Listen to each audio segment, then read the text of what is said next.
تعادل الزمالك مع سيراميكا 2-2 في أول مباريات تحت قيادة كابتن أيمن الرمادي. تالت ماتش تعادل على التوالي. أولهم كان المصري، بعديهم البنك الأهلي، بعديهم النهاردة سيراميكا.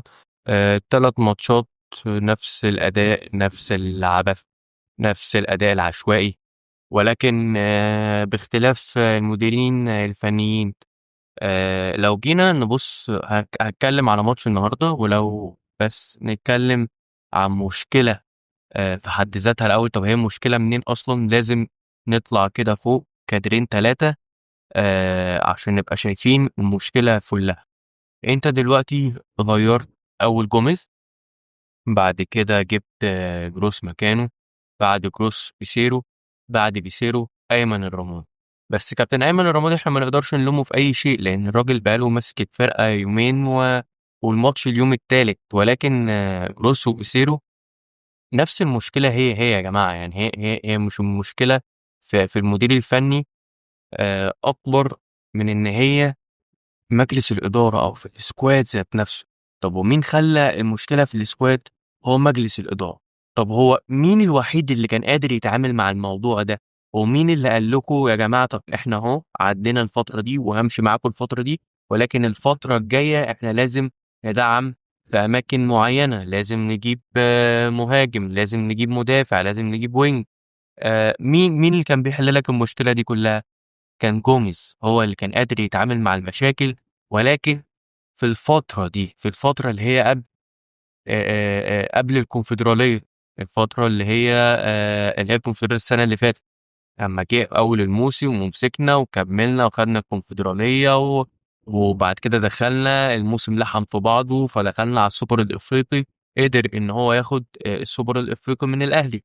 ولكن تاتا تاتا كده، يا جماعة في مشكلة هنا لازم نحلها، يا جماعة في مشكلة هنا لازم نحلها، يا جماعة أنا مش هقدر أكمل والحاجات متضاربة في بعضها كده. طب سيبك يا عم من الفلوس بتاعتي وادي اللعيبة الفلوس بتاعتها. لا، برضو مجلس الإدارة ما كانش بينفذ أي حاجة. وهو المدير الفني الوحيد اللي كان قادر يتعامل مع مشاكل سكواد الزمالك. يعني انت لو جيت كده ركزت ورجعت كده بذكرياتك السنة اللي فاتت كده، هتلاقي ان هو الوحيد اللي كان قادر يتعامل مع السكواد الضعيف جدا للزمالك. يعني احنا دلوقتي لو جينا قلنا مين ترتيب الزمالك ايه في اقوى سكوادات او اقوى فريق في الدوري، هتلاقي ان الزمالك الخامس او السادس. السكواد بتاعه مش اقوى، يعني هو اقوى حاجة بالنسبة له هو ممكن يكون في المرتبة الخامسة والمرتبة السادسة. لو جيت النهاردة اتفرجت على تشكيل البنك الأهلي ضد بيراميدز، لا، البنك الأهلي كعناصر في الملعب هو أقوى من سكواد الزمالك كله. لو جيت كده بصيت النهاردة على أداء سيراميكا ولاعيبة سيراميكا كليوباترا، لا يا جماعة، انت وصل بيك النهاردة إن سيراميكا بيبدل تبديلات هجومية وانت ما عندكش حد بره. يعني في لقطة كده الدكة قاعدة بتاعت نادي الزمالك، مش عارف الدقيقة 75 أو 80، لو قدرت اجيبها لكم ممكن احطها لكم في الفيديو. مفيش يا جماعه ايشو وابن كابتن ايمن عبد العزيز ولاعيبه كده ما ينفعش. يعني مش قصه كمان ما ينفعش، هي اما هتيجي تعطل انت مش هتقدر تنزلهم ولا تعمل لهم حاجه. يعني هم مش هيقدروا يفيدوك، ولا انت قادر تفيدهم، ولا انت قادر تديهم فرصه ان هم يلعبوا، ولا هم هيفيدوك اما بتتزنق في الماتشات وبينزلوا ما بيعملوش حاجه. واروح لك لنقطة تانية، دونجا. كفاية بقى يا عم، يعني كفاية. يعني انا شايف ان الجون التاني بتاع الزمالك ان هو كان قادر يتحرك بدري جدا ويرحل مع عمر جابر. برضه لو قدرت اجيبها لك ممكن احطها لك في الفيديو. يعني كفاية بقى يا عم، يا عم كفاية حفرقة وكفاية. عرفنا يا اخي ان انت بتجري في الملعب كله، وعرفنا ان انت بتتشقلب في الملعب كله، وعرفنا ان انت بتعمل احسن تاكلينج في مصر. كفايه بقى يا عم، يعني كفايه بقى اللي انت بتعمله، والعب كوره بقى احسن. ما يعني ما احنا مش عارفين السنه الجايه فيها ايه، يمكن ربنا يكرمنا ونجيب لعيبه جديده. مش هتعرف تلعب يا حبيبي. يا حبيبي محمود جهاد، ودي نقطه برضه هروح لها في الفيديو. يعني محمود جهاد لو سليم انت مش هتشم الكوره يا دوم. مصطفى شلبي، ايه بقى يعني؟ كفايه بقى يعني. يعني انا معترف ان انت ما مش بتبقى موجود في الملعب، بيبقى فيه مش عارف اشرح يعني. بتبقى في حاجة غلط، يعني على الأقل يبقى اسم وينجر موجود عندي ناحية الشمال. بس حتى يا أخي أنت أمّا بترجع هو إيه يا عم، ده أنت الواحد على واحد مش عارف تعملها. يعني في كورة في الشوط الأولاني متهيأ لي بعد الجون الأولاني بتاع ناصر منسي، اللي هي الكورة اللي كان فيها لغط، إن هي ضربة جزاء بتاعة سيف رجع، اللي فيها لغط ضربة جزاء والّا مش ضربة جزاء. إيه يا اسطى كوفر ده؟ يعني أنت عافرت وعملت حاجة جامدة جدًا، وإن أنت قدرت إن أنت تغلط المدافع وخطفت كورة فعلًا من المدافع. إيه الأوفر ده يا اسطى؟ إيه الأوفر ده؟ واحد تاني برضه حسام أشرف، أنا عارف يا اسطى إن أنت النهارده نازل ومش في مكانك وبتلعب وينج وبتاع، لكن الكرة بتاعة عبد الله السعيد دي يا اسطى، ده أنت المفروض مركزك مهاجم يعني. أنت كنت خارب الدنيا يا عم مع بلدية المحل. الكورة اللي هي قبل الجون بتاع سيراميكا على طول، اللي هو كان لو كانت دخلت كان هيبقى 3-1. إيه يا اسطى أنت بتطفش الكورة، ده أنت حتى يعني الكورة ما راحتش عنده، ده أنت بتطفش الكورة. واروح لنقطة تانية اللي هي نقطة الجهاز الطبي بقيادة الدكتور محمد أسامة، وهي فكرة مش دفاعًا عن الراجل، ولكن يعني المعلومات اللي عرفناها من سانتي، أحمد مصطفى سانتي، إن أحمد الجيفالي ومحمود جهاد الاتنين ما عملوش كشف طبي معاه. ف وأمّا تيجي برضه تفكر فيها كده، الجيفالي ده كان في تونس ما بيتصابش، الراجل ده كان بيلعب. ومحمود جهاد في فاركو ما فيش حد كان بيشوفه بيتصاب. المشكلة في إيه يا جدعان؟ أنا ولا بالوم، يعني أنا مش باقول هو السبب دكتور محمد أسامة، أو باقول مش هو السبب، ولكن يعني إيه في مشكلة فين يا جدعان؟ ناصر ماهر النهارده بينزل، ده هو أصلًا بقى له ماتشين 3 ماتشات وكمان بيتصاب، وباين من الإصابة إن هو مش قادر يمشي على رجله. يا جدعان طب إحنا حتى عايزين نضبط نفسنا كده، نمسك نفسنا، يبقى معانا لاعبين 3 على الدكة في ماتش بيراميدز بتاع الكاس. سيبك يا عم من الدوري خلاص راح. يعني مش هتصدق أنت برضه، لأن أوقات الحياة بتبقى فاتحة لك دراعاتها، بتبقى عايزة تاخدك بحضنها. ده ما حصلش يعني انت، لا يعني ده حصل، ولكن الزمالك هو اللي مش عايز كده. طب انت مش هتصدق ان الدوري او الدنيا كانت فاتحه دراعاتها للزمالك. انت يا عم، انت اخر 6 ماتشات انت كان في ايدك ان انت تكسب وتاخد الدوري. النهارده بالماتش بتاع البنك الاهلي وبيراميدز اللي خسروا 4-2، وقبليها ماتش فاركو اللي برضه بيراميدز خسروا اعتقد 3-2. انت كان زمانك دلوقتي اول، او زمانك دلوقتي بالميت. انت الفرق ما بينك وما بين التاني نقطة.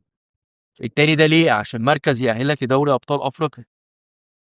الاهلي لسه مش عارفين قصة التلاتة بونت هيتخصموا منه في الاخر ولا لا. بس انت بص ظروف الحياة كانت مساعدة. وده الغريب اصلا، يعني ده اللي انا كمشجع زملكاوي ما صدقهوش اصلا، ان الظروف واقفة معانا وبتخدمنا. ولكن في الاول وفي الاخر انت مش قادر تساعد نفسك. ليه؟ مجلس إدارة فاشل، مجلس إدارة مش قادر يجيب لعيبة، مجلس إدارة حب إن هو يقف جنب جماهيره ويساند جماهيره وينفذ قرار جماهيره بإن هو ما يجددش لزيزو. وفي الآخر طلع على الأهلي. أنا معاك يا عم إن أنت نفذت رغبة الجماهير، بس أنت نفذت رغبة الجماهير ليه؟ يعني هو الجمهور كان بيقول لك قعدوا ال6 شهور بتوع الموسم ده ويمشي فري؟ لا، مو كان عايزه يقعد وكان عايزه يجدد. وطبعا انا مش بقول يعني ما هو الموضوع فيه جزئين، جزء ليه علاقه بمجلس الاداره، بس طبعا اما اللعيب كذب وانكشف على حقيقته فده طبعا ما يلزمناش ب 2 جنيه الا ربع. لا ده انا كمان مغليه يعني بال 2 جنيه الا ربع دول. هو كده غالي. أه مجلس الاداره يعني، يا جدعان ده انت كمان مش بتتكلم كمان على الكوره بس.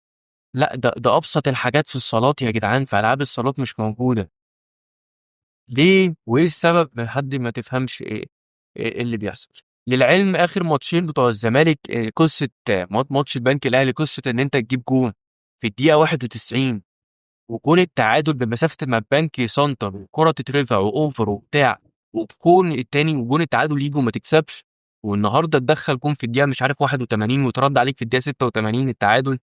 في حاجه غلط يا جماعه، النفوس مش صافيه جوه المجلس.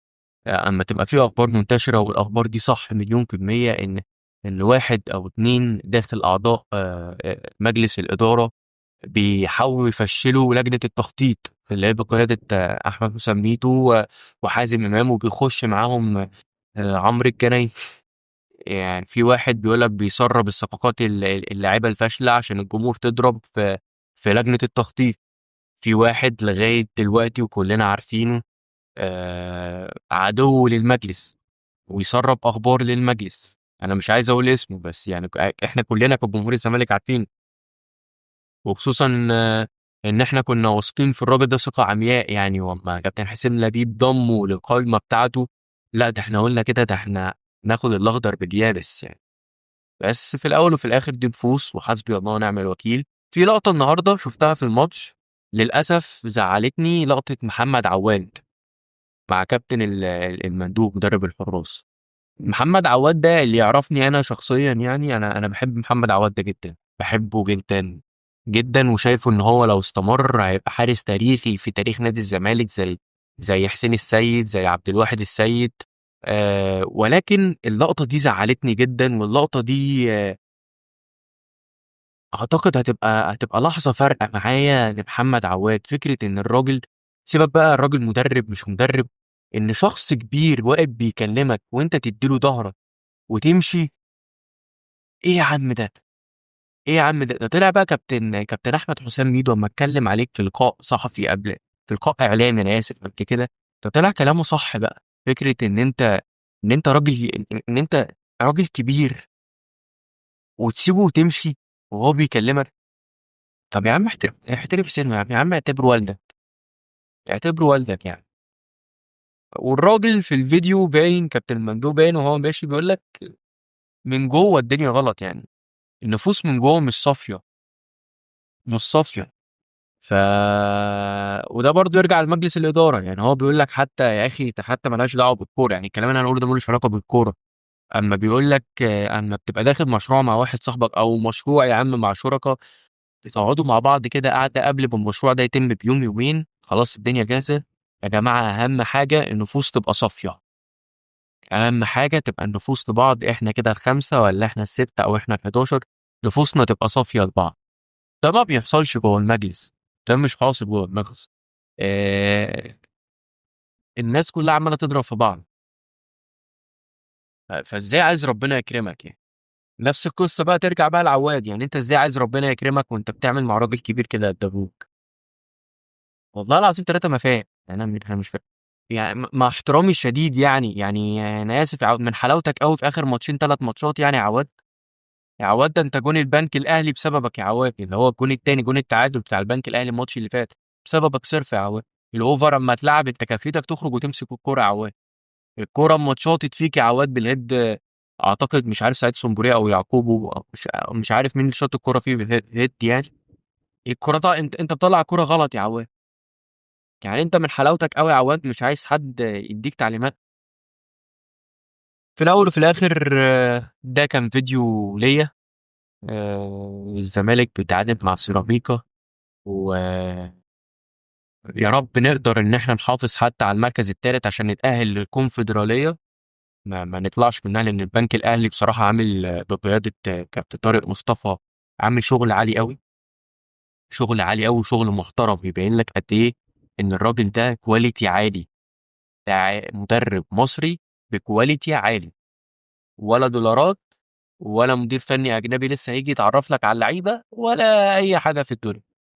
ودي وجهة نظري بصراحة، يعني في المدربين انت لو في ايدك ان انت تجيب مدرب مصري بكواليتي عالي جيبه، ما تفكرش. لان انت اصلا عندك ازمة فلوس وعندك ازمة دولار ومش بتقبض لعيبتك ولا بتقبض المديرين الفنيين، فليه الانزحة ونجيب مدرب اجنبي وشهر شهرين نلاقيه مشي؟ معاك اهو يا عم اخر السيزون اهو، خدنا الكاس خدناه ما خدناهوش، هتبقى مصيبة سودة طبعا لو ما قدرتش ناخد الكاس، لان خلاص الاهلي شبه خد. لو ال3 نقط يعني ما تنفذش عليك قرار و... و... وما تخصموش منه، والاهلي ركب خلاص دلوقتي، الاهلي راكب فرق بونت. وماتشات الاهلي اسهل نسبيا من ماتشات بيراميدز، يعني ماتش بيراميدز اعتقد الجاي هو ماتش الزمالك، احنا والزمالك احنا وبيراميدز، لغايه اما نشوف لسه القرار بتاع لجنه التظلمات ايه. ف ففي الاول وفي الاخر انت بتبعد بتبعدك بشكل كبير جدا. اداء سيء، اداء عبثي، ما اقدرش الوم الراجل زي ما قلت لك كابتن ايمن الرمادي باي شيء. ولكن في الاول وفي الاخر الله يكون في عون جمهور نادي الزمالك. بتمنى ان الفيديو يكون عجبك، وبتمنى اكون وصلت رسالتي كزملكاوي. متنساش تدعمني باللايك والشير والسبسكرايب لو الفيديو عجبك. شكرا يا زملكاوي.